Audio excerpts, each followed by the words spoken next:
On today's episode of Watch JRGO, I am here with the other affordable new car, the $20,000 Nissan Versa.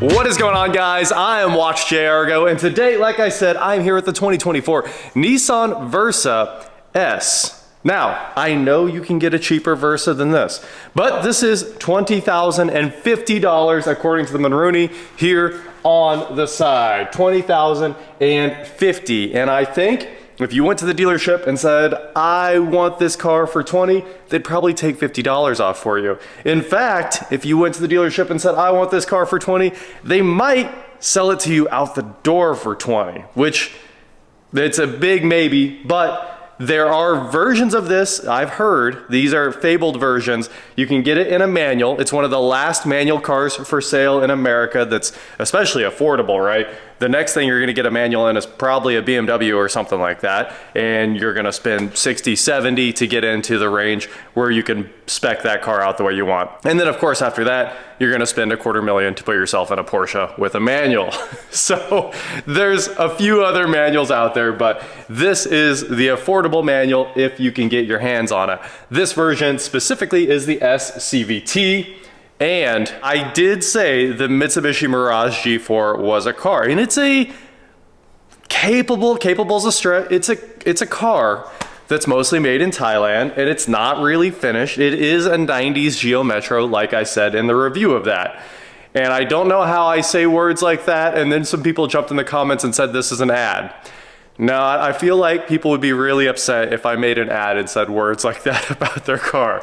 But I've gone about 15 miles in this car, and it's like 3-4 times the car. This is a capable car. I don't know why you'd ever buy the Mirage if this is an option. So if you can stretch your budget a few $100 more, and of course you're financing this anyway, so obviously you can, this is the answer. So let's actually jump in here and talk about this. I hate to give away all the answers to the test right up front, but oh my, the Mitsubishi, I was very happy to give it back. Obviously, huge thank you to them for letting me drive it. I was excited to see the last Mirage. I think this is also the end of the Versa. I've heard the Versa is canceled for next year as well, so you won't be buying either of these after 25. But with that said, this is a very capable car. Let's go. Just kidding. Before we go, I want to mention one other thing. I had one of these as a rental car, a Nissan Versa S hatchback with the CVT in maybe 2014, 15, somewhere in that ballpark. And I've spent all my life saying that was the worst car ever made. I was so upset that that car existed. I'd never been in something so junk in my life. It was horrific. The old Versa, I'm not saying the same, these are not the same car. I'm not saying the same things about the two cars, right? The old one was so bad, I couldn't get through it in my head. I was so mad that I was like, how was this released to the public? It was also like a 90s Geo Metro. So this is very different. Let's jump in here and talk about this for real, because whoo, it's pretty good. We're starting where we always do with the tires. I mean, of course, the tires are honestly the most important part of the vehicle. And on the Mitsubishi Mirage, we had some 14-inch tires. On here, we have some 195/65 R15 Kumo Solus TA31s. And these are so big, I can't put my hand around them. I can put my hand across the top, but I sure can't grab the entire tire like I could on the Mitsubishi. We've got some disc brakes hiding out in there. They look really good, honestly. Obviously, plastic hubcaps on a steel stamped wheel right there. And look at that, they even have little mud guards on this thing. They really did finish this car out. We do not have color matched mirrors on the Nissan. We have plastic black, just kind of the cheapest mirror there could possibly be, but they are power, so you gotta give them some credit. And it looks just fine, right? The door handles aren't painted on this, they're black plastic. Everything fits together exactly the way you would expect it to. Bigger wipers, and they're beam wipers. They're not old school wipers like we saw on the Mitsubishi. So obviously 21, 22, this is a big boy right here. And over there, like a 14. So the wiper spec is bigger all the way around. Just like on the Mitsubishi, we do have all incandescent and halogen bulbs in here. No LEDs to be found. These look like really nice housings too, I gotta say. This is a better looking housing. No fake fog lights up here in the front. We just have a blinking plate with some carbon fiber texture on it, even though it's clearly just molded plastic. Good looking grille. Love the gloss black with the chrome accents right there. Why does the Nissan logo look like it lights up? It really looks like it's an illuminated Nissan logo on a $20,000 car. You'd think that would only be on the EVs or the Aria or whatever. This looks like it lights up. I sure can't tell. One interesting thing about this is the hood is very short. Maybe one of the shortest hoods I've ever seen. It might be 30 inches from tip to center back there. So we got some little glass additional windows right here. That's kind of cool. They, you know, in the wing window placement, but they're just kind of A-pillar windows. We've got some C-pillar windows. Really, they kind of went in on this. Tough to hate on the Versa. I like the black on what would be like a high belt line, maybe a neckline, because the belt line's obviously down here. This is a very basic paint. It is just white. Ooh, look at that. There's white detailing inside the Nissan badge on this. So that's cool. Parking sensors? What? We've got ultrasonic parking sensors around the back. We also have a very good looking diffuser right here. And there's your tow hook. Obviously everything's just stamped. Torsion bar, rear end. But I mean, it works on this thing. We've got the injection molded fake carbon all the way around there. Reflectors down in the bottom of the rear bumper. And still no button to open the trunk on this. So we will have to put the key in, because they didn't give me the remote. They just grabbed what they had at the dealership real quick. We do have a backup camera hanging out right there, tag lights right there, and obviously, again, full incandescent lights in case you want to change them. You can change all these yourself, incandescent, all the way around. So simple light package, really nice looking LED third brake light. So that's cool. Cargo net that zips into this little Versa pouch. That's a nice touch. I mean, I know this must cost manufacturers like 1 cent, but they do charge you for those cargo nets. And I'll give them some credit. That one's pretty creative. Interestingly, this has spring-loaded pull-down hooks for grocery bags and stuff like that. Didn't see anything like that on the Mitsubishi, and those probably didn't cost anything, but it's a nice feature. I'll give them, oh, a spare tire. Wow, and there's the toolkit right there. So honestly, that's a nice touch too. And here's your emergency release to get out of the trunk, glow in the dark handle, pull on it and it unsnaps and you can release the trunk latch. So let's snap that back in, which actually, snapping it back in requires just a little bit of work there. And we better look at the fuel door as well, because we did on the Mitsubishi, and you guys probably also noticed that it wasn't painted inside all the way. That was the trunk. I'm not sure why, guys. I could have just looked at the logo on that cable release right there, but we have a cable release for the trunk right there, and then the cable for the fuel door is up here beside the hood. So you might accidentally open your hood when you're going for your fuel. I hope you're used to what you have to do to get to that. So we'll pull that. Let's take a look inside the fuel door. Wow, it's plastic with a cap holder. That's a big step up over unpainted metal. And the Mitsubishi didn't even have a leash. So you got a cap leash, you got a lock, you kind of have everything going on with the Versa right here. Versa's looking pretty versatile. And of course, before we head inside to check out the interior of the Versa, let's look under the hood and check out this engine. Now, the Mirage for $18,050, I think, had that 3-cylinder, 1.2 liter, 74 horsepower, 72 foot-pounds of torque, something like that. The Versa comes in, every trim of the Versa comes in at almost double. 122 horsepower and 114 foot-pounds of torque. We're almost to 140, which would be double. So if we can find the hood latch. Oh, there she is. Let's take a gander. Now this is a much less cute engine. That 1.2 was very cute, and obviously it would be very easy to work on. But again, how are we gonna hate on this thing? A 1.6 liter dual overhead cam 4-cylinder. Nice little airbox right here. It's obviously going to be very easy to change your air filter. Flip those 2 tabs. It's got a Renault Nissan battery, and it is a sealed lead acid instead of the little pop-off caps. We have on the negative terminal here, we've got current monitoring, so very cool. They're actually managing this platform, right? I'd say the Mitsubishi is kind of an old school design where they're not really managing things the way we would expect in a modern car. You can tell this thing's modern because it's got 1, 2, 3, 4 YF in it, so it's gonna be very expensive if you have to service the air conditioning, but everybody has to go to it eventually. Alternator looks pretty cool. Looks like it's got the one-way clutch on it. The AC compressor still looks pretty standard down there. Everything's easy to get to. Engine mount, a little harder to get to because they ran the AC lines directly over it, but you will be able to service that, I'm sure. The only annoying thing is the dual overhead cam, the VVT actuator. You're gonna have to pull the engine mount to work on that actuator. So, you know, you win some, you lose some. This makes double the power, and you might have to spend another 20 minutes working on it if you have to change out the valve timing actuator there. Those old school port injection injectors look very simple to get to. Fuel rail, easy to get off of there. Valve cover, coils, everything easy to work on. I always think this coil arrangement's funny when it's like straight, and then there's a sideways one. Also that rear O2, no problem at all. You can get to that without pulling anything off the car. So your primary O2 sensor, easy to work on. On the Mitsubishi, the ABS pump was super easy to get to. On this, they buried it.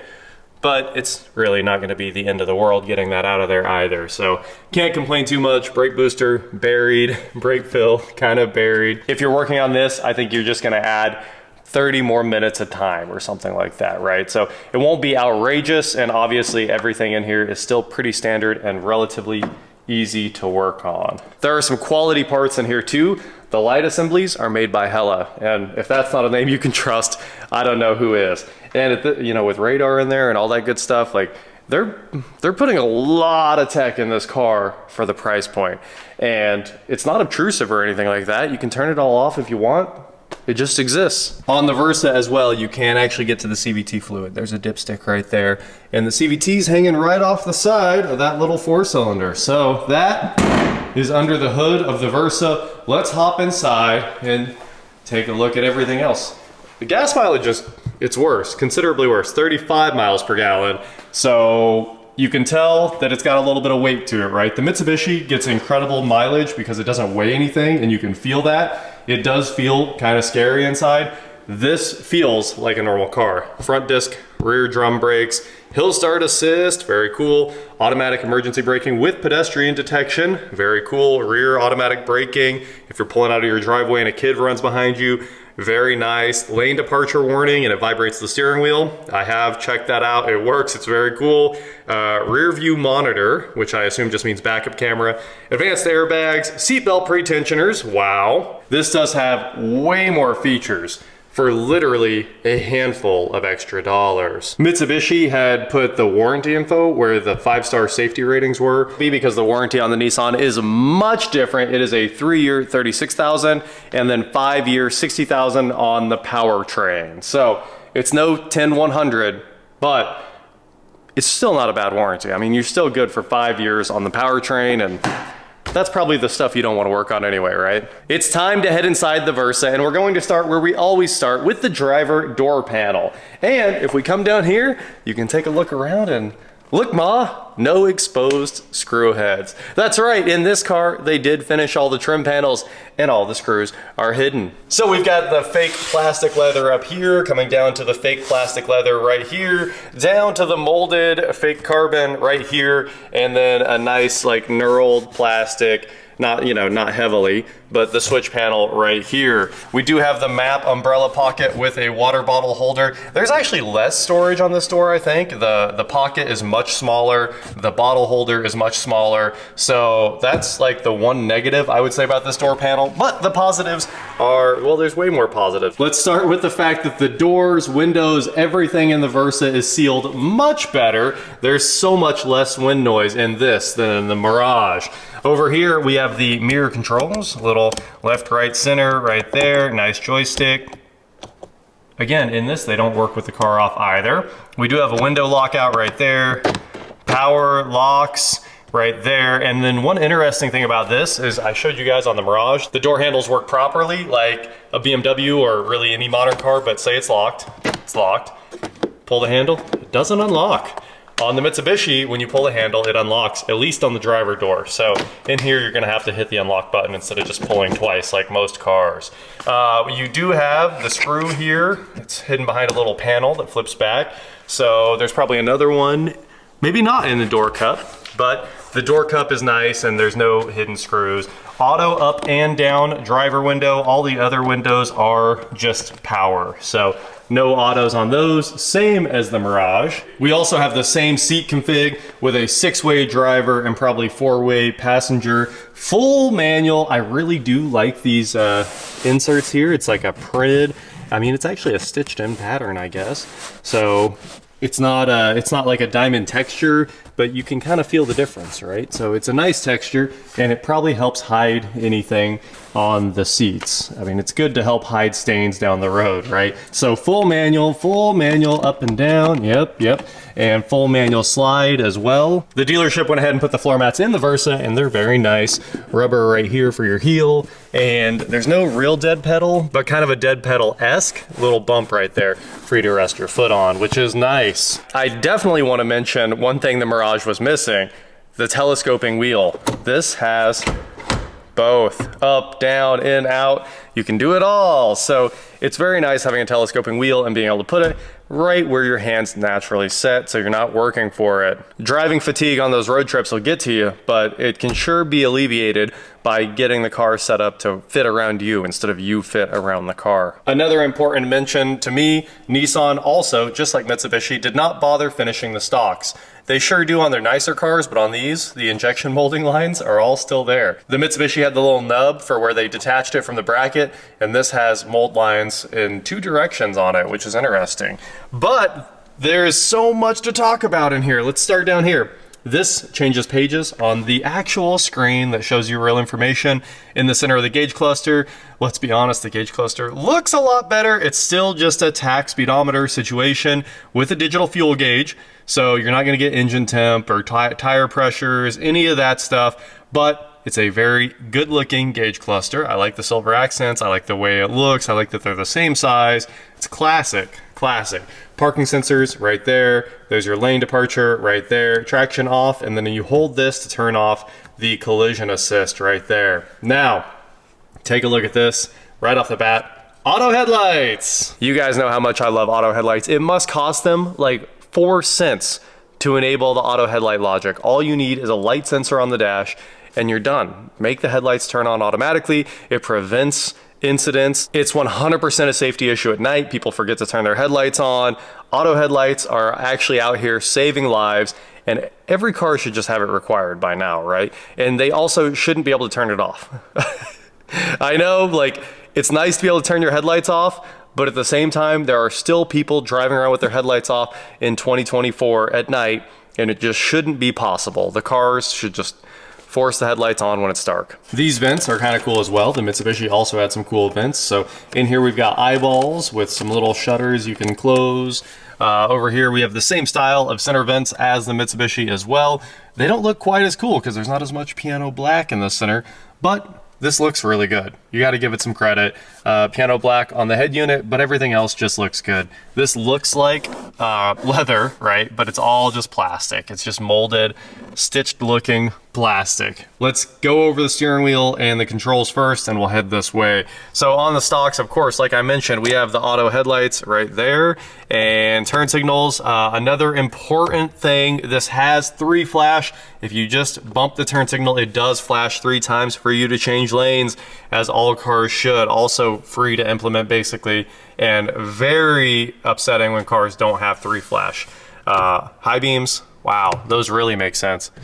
Just the way every car has been for most of time. Pull towards you for flash to pass, push away from you to turn on the high beam. No digital locking or anything like that. I'm loving the wiper stock.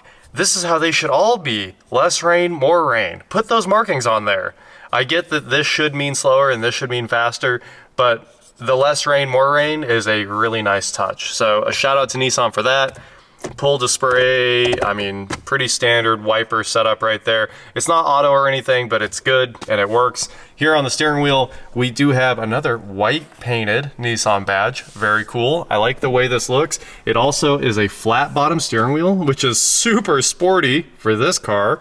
And the steering wheel feels very nice in your hand. It is rubberized, not leather, easy to clean. Again, volume, track, there's no enter button or anything on this one. Usually you'd have your navigation to control your head unit. This one doesn't have any of that. Those are all just blanks. And then of course your Siri, voice activation, phone, and one button, not two buttons. And of course change source right there. The driving controls over here, just cruise on, off, and set, resume, cancel. Super, super simple, and it all works just the way you'd expect. No explanations needed for any of this. The airbag on off light for the passenger seat is right there, which is cool. It's not up in the ceiling or anything like that. Speaking of the ceiling, before we head down, look at this. You've got nice bright lights here in the front, and they're incandescent. And you can turn them from off to door to on. And of course you also have reading lights if you'd like that. And here in the center, you've got the same situation with basically the same light Nissan's been putting in every car for 20 years. So on, off, door right there in the ceiling. Sometimes these get old and those switches wear out.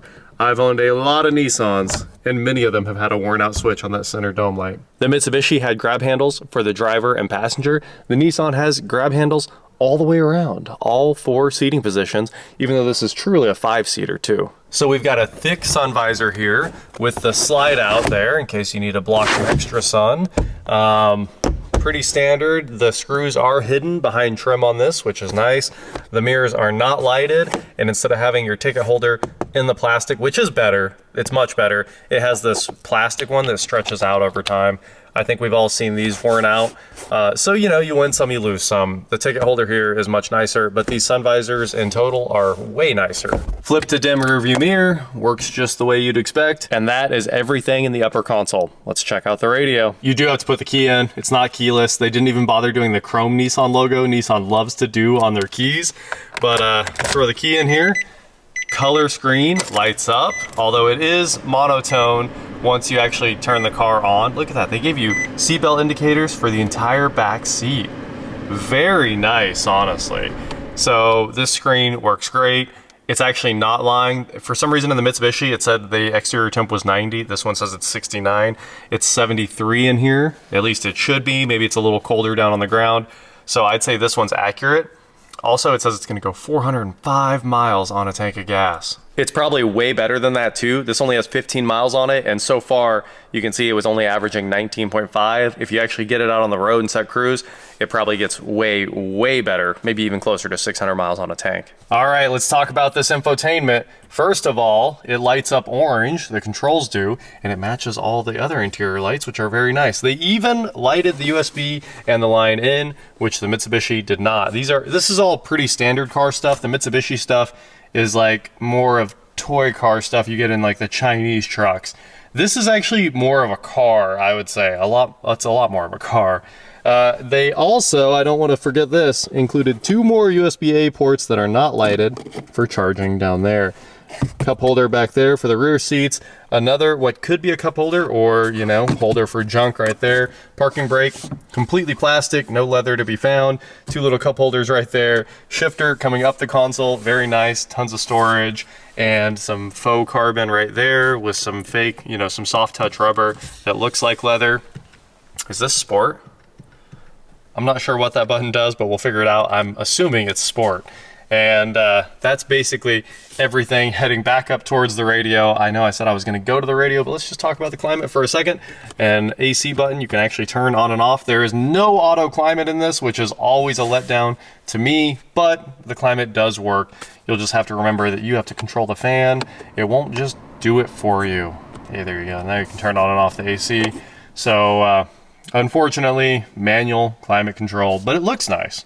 It looks nice. A couple notes about the differences in the radios between the Mirage and this. Like I said, I think the Mirage runs like a cleaned up Android head unit. It looks like it, it feels like it. I mean, you can really just tell when they are Chinese Android head units. And that is what that feels like. This feels like a real radio made by Denso or Continental or something like that and thrown into a car, right? This is a typical car radio that would maybe be more reliable, but also it costs so much more money that it's like half as pretty. So that is a pretty important distinction. But the rest of it is, this thing gets loud. That one, they had neutered that Android head unit so it wouldn't get loud and it never distorted.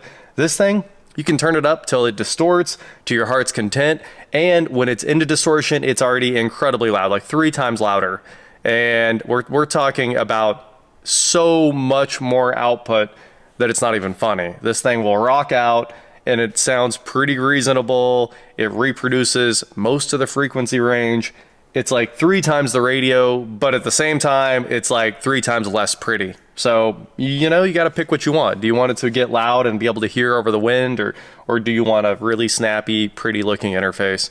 I don't know. I feel like in either car, you just rip it all out and put in a whole new system. But at the same time, the systems that I would put in these cars cost more than the car, so don't do it at all. Just leave it alone. And if you're leaving it alone, I'm picking this one every time. So I actually think the Versa has tweeters up in the A-pillar along with 6.5s down in the doors. And that obviously helps a ton. And then here in the interface, we're at the home screen right now. We've got AM, FM, USB, Bluetooth audio, aux in, phone, your Bluetooth connections and settings right there on the screen. You can see the status from my phone. I did actually connect my phone to this one. I listened to my audiobook for a bit, and I've got some Big X the plug in here. So if we come over here, there's our Bluetooth audio playing right now. And of course you get to keep your sources down here on the bottom for quick access, which is very, very nice. Look at that. This is just nice. Like, you can tell it's a well done actual car head unit, not a Chinese one. So let's look in connections. We got my iPhone, we got USB, cool. That's very nice. You can see what you've plugged into the USB port. Clock settings right there. It looks like you can pull it in automatically from RDS or from Bluetooth. Either way, it can automatically pull in the clock. It's wrong right now though, so that's pretty funny. Phone, cool. We got our phone settings. System voice, nice. So it must have its own voice activation. You don't just have to use your phone's assistant. Sound, nice. Honestly, this is all very easy to use. It's snappy enough. It's not a current touchscreen that's like lightning fast. It's the old like resistive touchscreen you actually have to push in on. So, you know, again, win some, lose some, nice. Speed sensitive volume, love that. Let's set that up like 2 notches about where you want it to be. Wow. Okay, please go back. Camera settings, cool. There's the rear view camera and you can actually adjust everything. That's nice. It looks a little dark. That looks a little better. And that's good. I mean, those are settings I didn't see on the other Android head unit there. Very nice being able to set every single one of these volume controls individually. Love that. And is there anything else in here that's important? Not really. We do have that day-night button right over here. Oh, look at that. She gets bright. So the lights, auto turn the headlights on because we're in the shop and it's not quite daylight outside. So let's let that go back to night mode there. Phone. Oop. Didn't mean to do that.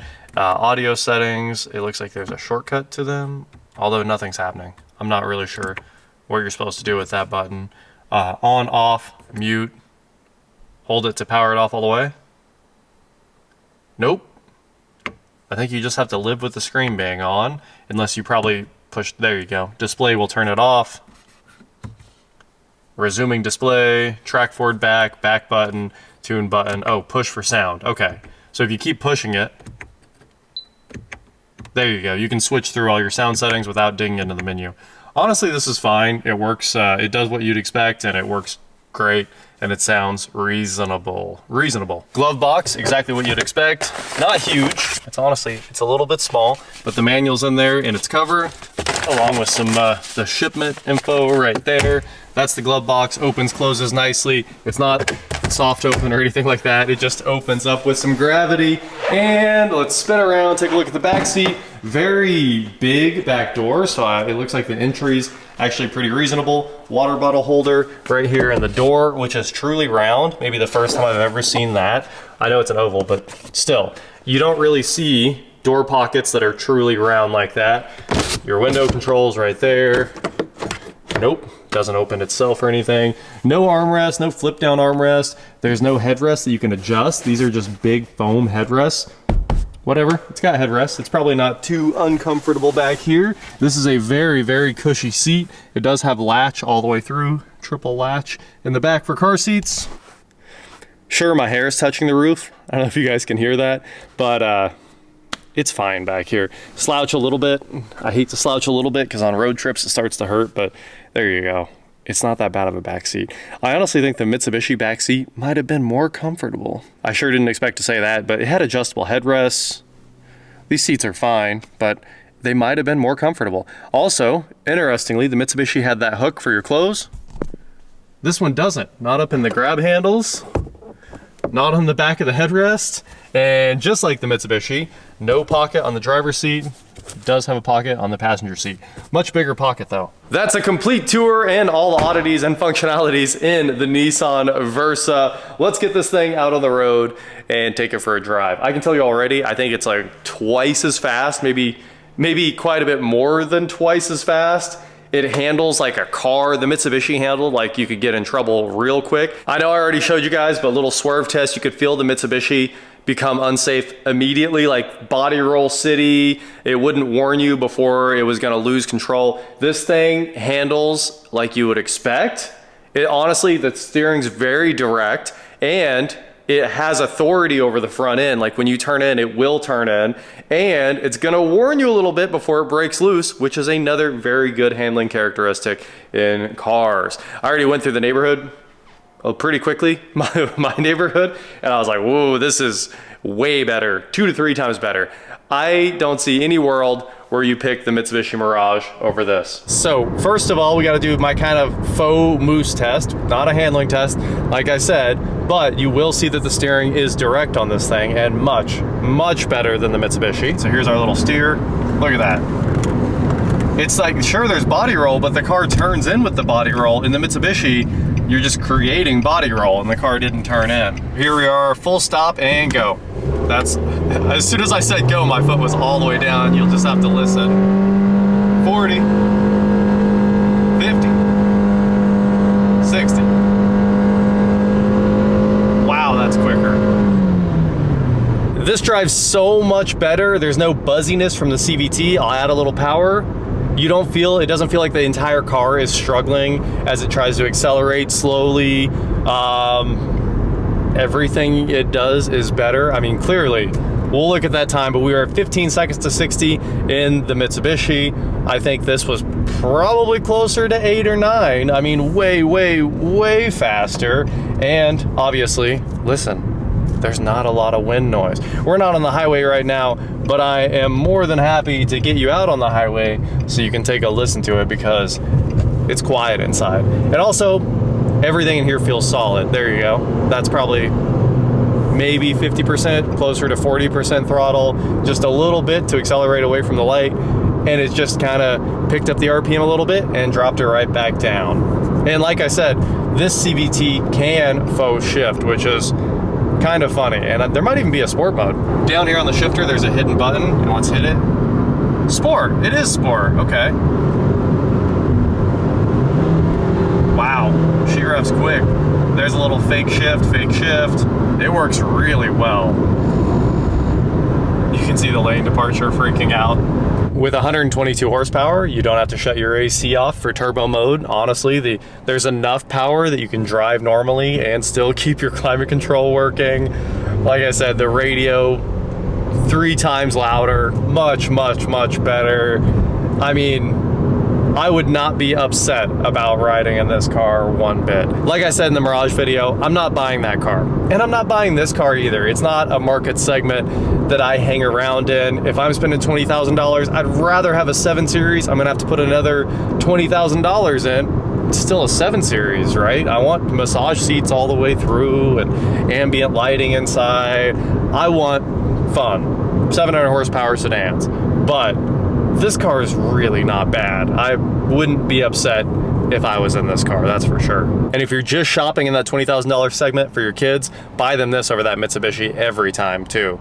This one is definitely the answer. All right guys, 100% Jake is here because we're going out to take a cover photo. I needed some help, but what are your thoughts on the Versa? So I had the previous generation Versa Note as a rental, and I legitimately would have rather walked. That's what I said in the video, is it was the worst car ever made in history of histories. Yeah, but for transportation, like this is lacking absolutely nothing for a normal person. Bluetooth, aux, cruise control, auto headlights, power windows, automatic driver even. The CVT exists, it goes places, it's fast enough to not be dangerous. Driver window is auto up. The brakes, fine. The handling is shockingly good. Like the Mitsubishi did not have brakes at all. Let's see. This car is just predictable. Yeah. It's like a normal car. The Mitsubishi wasn't that. Yeah, it's like a normal light car. Yeah, so normal light car. Even be fun. Yeah, it could. Perhaps. It probably. You could take this to an autocross day and increase your skills. The Mitsubishi, you would try to increase your skills. You'd steer one way and it would go in a straight line. Yeah, I'd buy this for my kid. I would be totally happy. Yep. I don't know that I'd drive it myself, because we're not the market. Honestly though, even if I got this as a rental, because when the last rental I got was supposed to be Nissan Versa or similar. Yeah. And I got a Durango. And honestly, after driving this, I think I would have rather had this than that 3.6 Durango. For sure. That thing felt like it hated you. And this just... Well, the Durango weighs a ton for a 3.6. Yeah, for 3.6 with all-wheel drive, that powertrain was not well suited. The Durango truly needs a V8 in it. Yeah, this is a cromulent vehicle. Yeah. And it rides pretty good. It rides pretty good. The seats are nice, cloth seats. This is not a good road. Yeah. This road actually sucks in my M2. Yeah, but it's nice in here. The tires are 90% of it, like you said, lots of sidewall. These tires are a game changer for sure. It's a great tire, and 15s, so they're pretty affordable. And really? I think the 14s on the Mitsubishi, I said they're cheap because we grew up in the era where 14s were $33 each. Yeah, you can't get 14s. You can't even buy 14s. They're 100 again. I'm shocked this has 15s. That's so small. These 15s might cost less than the 14s. That's my take. Possibly. Yeah, possibly. All right. Time to go give this thing back to Nissan. All right, Versa, you did one annoying thing to me. Let's see, how much room do we have to this pole? Plenty of room. And I'm watching in the backup camera, and I was trying to get really, really close to make sure that if somebody came up and tried to take the dealer tag, they wouldn't even be able to. And it automatically braked at about 1.5 foot from that pole. So, I mean, it does have automatic reverse braking, and it does work. And it was funny because it was ABS, so it had that pedal grind to it. Will the key lock all the doors like the old Nissans? Let's see.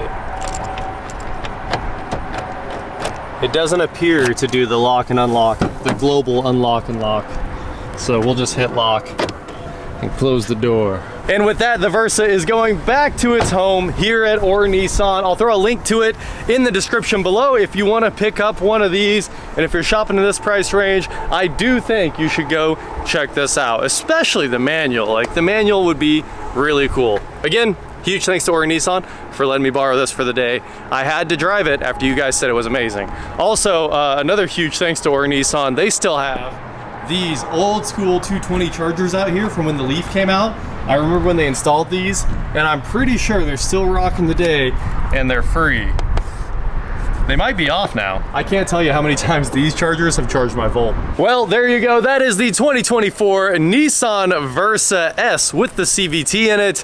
I think, personally, this is the $20,000 option you'll want. It might be a hair over 20 out the door, but boy, it would really be worth that hair over 20. That is it for today, guys. Thank you so much for watching. Don't forget to head on over to shop.watchcargo.com for cool shirts just like this. YouTube thinks you'd like to watch one of these videos right here, so click that next. And please like, share, subscribe, do whatever you want to do, and I will talk to you next time. Cops are coming for you, man. It's always sirens around here. Always sirens. Honestly, what? We were coming this way, and they were all right there, but now they're all coming this way.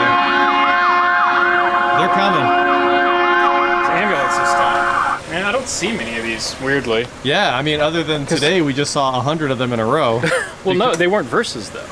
Oh, we saw a previous generation Versa and a bunch of other Nissans, but I don't see like, and these have been out for these came out in 19, 19? I think. This facelift did, or this new generation, and I don't see many of them.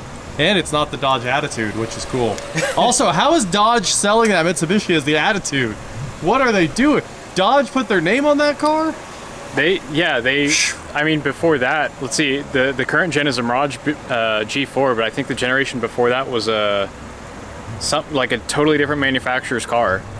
It was a Hyundai. Oh yeah, you said that. Like an Elantra, I think. Okay. 2 generations of Hyundai. It would have Elantra. been an Accent, I think. Or the Accent. Accent's cheaper. They didn't change the front bumper on those though. It still had a Hyundai badge on the front, and on the back it just said Dodge Attitude. I love it. I love it. Minimal effort. Dodge has style. If there's anything they have, it's style. It's something. It's a certain je ne sais quoi. I do want to follow up with, they might cancel this next year. So if you want one of these, buy it too. If you want the Mitsubishi, buy it now.